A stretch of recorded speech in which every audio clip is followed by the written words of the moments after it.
Fam, you know that you can always find some of the weirdest stuff when you're not looking for it.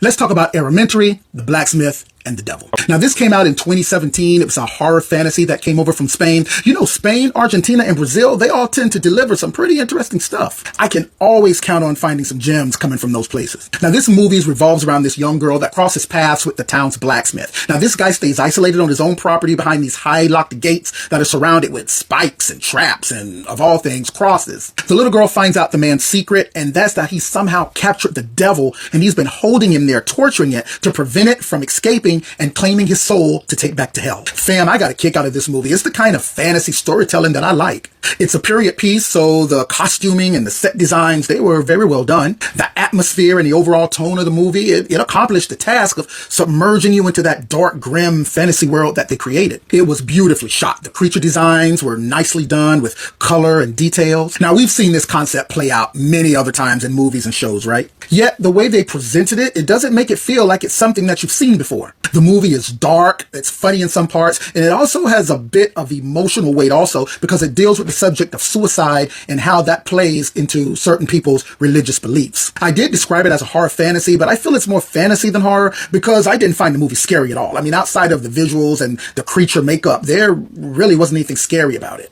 There's a few standout moments for me in the movie. One is where the little girl's getting bullied. Now, there's nothing funny about being bullied, and no one finds that out better than the bullies.